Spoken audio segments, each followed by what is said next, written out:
isn't it interesting how those who reach the higher echelons of communist leadership don't live out their own philosophy? Yeah. They're not living like the other people. There's no equality there. Yeah, I was thinking the same thing as we were going through this, right? It's good for the masses, but not for me. Yeah. I know how you should live your life, but yet you're not living the way you're preaching. Yeah. Communism forgets who the real creator is.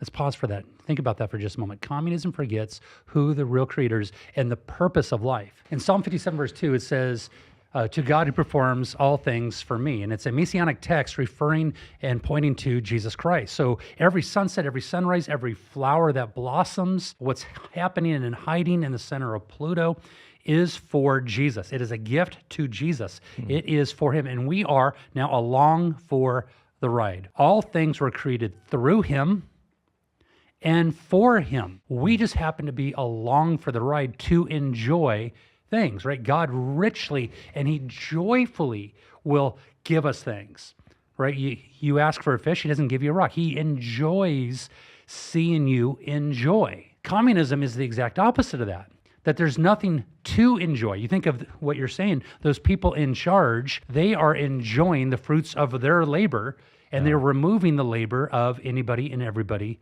else, right? So communism comes along and says, share or else.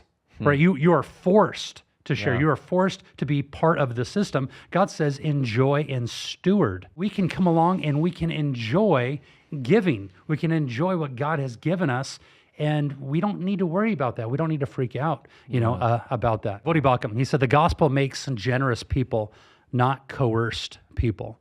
So the biggest givers, the biggest proponents, I believe a capitalistic society, which is, I think, the best fit for a society, the best fit for wanting to set up nonprofit organizations or to give and to not even receive a receipt, right? Not knowing what your left hand is doing from your right is that Christian society. So the gospel makes generous people. And when you remove the gospel, which is typically what a communistic society is going to do, you're going to remove Christ from the picture. You're going to remove the only hope for a society. The only hope for a society, to Oscar's point, is the gospel. So the answer is not necessarily a socialistic society. It's not a capitalistic. It's not a communistic society. The only hope is the gospel. And this is so important because we get sidetracked thinking that our battle is in Washington, D.C. Yeah. Our battle is in local authorities who are going to set up laws. And I'm not saying don't vote. Obviously, for those that are listening, I'm not swinging to the other side of the pendulum, and you don't either. I'm simply saying everything we do and everything we interpret and everything we watch has to go through a gospel-centric lens. Yeah. Why am I doing what I am doing? But only the Christian can walk in good works. Yeah. This is important. Ephesians 2:10 says that we are his workmanship, created in Christ Jesus for good works, that we should walk in them. Meaning a non-Christian can do something that looks to be good, but it's plastic fruit.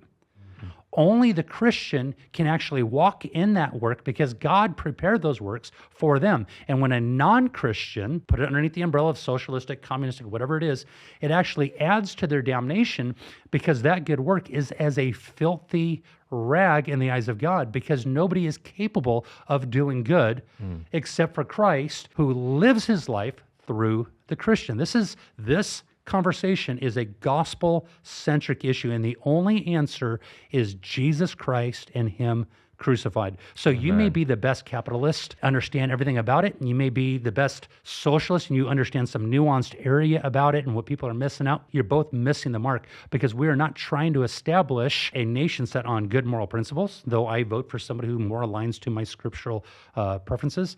I'm trying to establish Christ in each conversation, in each outgoing, in each conversation as I watch a movie.